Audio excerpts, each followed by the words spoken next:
এই পরিবার খুব গরিব আসলা, ও গরিব পরিবারে তাই জন্মগ্রহণ করছেন। করিয়া তাই বহুত পরিশ্রমের মাধ্যমে তাই শিক্ষা অর্জন করছেন। অর্জন করার সময় তান বাপর খুব মানে ইচ্ছা আছে যে তানে একটা বড় মন্দিরের তাই ব্রাহ্মণ আসলা, তো তানে একটা মন্দিরের পুরোহিত বানাইয়া, কিন্তু তাই ই পুরোহিত না হইয়া তাই অনেক পরিশ্রম করিয়া তাই কিতা হয়েছে শিক্ষক হয়েছে। আর শিক্ষক হইতে তান কিতা লাগছে, তাই তো আরো শিক্ষকের কাছে পড়া লাগছে না, পড়িয়া গিয়া তাই বাদে শিক্ষক হয়েছেন। যার কারণে একদিন যখন তাই রাষ্ট্রপতি আসলা তখন তার গুণমুগ্ধ ছাত্রছাত্রী যারা আসলো, তোমরা যারা আইতে আমরা যারা ছাত্রছাত্রী ও না, যেমন খুব প্রিয় ছাত্রছাত্রী যারা আসলা, তারা গিয়া বললা স্যার আপনার জন্মদিবসটা আমরা পালন করতাম। ও তখন তাই অনুরোধ করছিলা যে তোমরা আমার জন্মদিবস পালন না করিয়া তোমরা ও দিনটারে শিক্ষক দিবস হিসাবে পালন করো, তাহলে আমি খুশি হই। আর এটা কোন দিন? 1962 সালে শিক্ষক দিবস শুরু হয়েছে পালন করা। ইয়াই তুই বলি তোমরা এরপরে থেকে তো শুরু হয়ে গেছে, আর আমরা প্রত্যেক বছর পালন করিয়া যাই, আর আইজও পালন করিয়া। আর এটা হইল গিয়া এই দিনটা হইল শিক্ষক শিক্ষিকাগণরে সম্মান প্রদর্শন করার দিন। আইজ কিতা করতাম? সম্মান প্রদর্শন করতাম, সম্মান দিতে। আজকে সম্মান দেওয়ার দিন। কারে সম্মান দেওয়ার দিন? শিক্ষক শিক্ষিকাগণ। যার কারণে তোমরা শিক্ষা এমন একটা জিনিস, প্রত্যেকটা জিনিসও দরকার, যেটা আজকে শিক্ষা অর্জন করায়। তো আমরা শিক্ষক হয়েছি,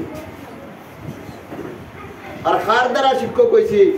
আমরা আরো শিক্ষকের দ্বারা শিক্ষক হয়েছি। আর আমরা শিক্ষকের দ্বারা তোমরা একদিন শিক্ষক হইবে, ঠিক না? যার কারণে সব শিক্ষককে তোমরা শ্রদ্ধা করা লাগবো, শিক্ষকগুলোর নির্দেশনা মানা লাগবো,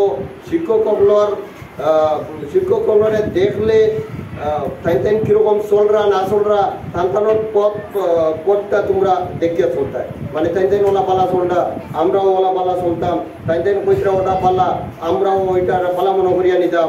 যেটা হইবা ওটারে মানিয়া নেওয়ার দিন আজকে। আর ও দিন থেকে আমরা ওগুলা শপথ লইতাম যে আমরা শিক্ষকের কথা মানিয়া চলবো।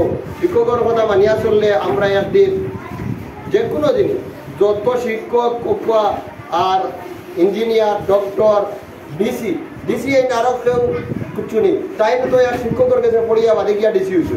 আজ আমরা ডিসি ওগুলা লিখিতা করি, আমরা ফালমারি উঠে যাই। কিন্তু তার ডিসি হওয়ার অবদানটা কার অবদান? শিক্ষকের অবদান, শিক্ষকর। যার কারণে আমরা শিক্ষককে অনুসরণ করিয়া চলতাম প্রত্যেক পদে পদে, ঘরে বাইরে, সমাজে, অনুষ্ঠানে, সব দিকে আমরা শিক্ষককে অনুসরণ করিয়া চলতাম। যার কারণে তোমরা তো আজকে ছাত্র হইলে কিতা হয়েছে, তোমরা তো আজকে ছাত্র, পরবর্তীতে তোমরা শিক্ষক হইতে পারো, ডিসি হইতে পারো, এসপি হইতে পারো, ডক্টর হইতে পারো, যে কোনো কিছু হইতে পারো, বড় ব্যবসায়ী হইতে পারো। কিন্তু সব কিছুর মূলে শিক্ষা অর্জন করা লাগবে, আর শিক্ষক আপনারে অনুসরণ করিয়া চলা লাগবে। আর আমরাও তো একদিন ছাত্র আসলাম, আমরাও আজকের দিনে আমরা শিক্ষক আপনারে অনুসরণ করিয়া আর শিক্ষক সকলরে স্মরণ করিয়া শিক্ষক সকলের অবদানরে নির্দেশনারে আমরা কৃতজ্ঞতা প্রকাশ করিয়া আমি আমার বক্তব্য শেষ করলাম।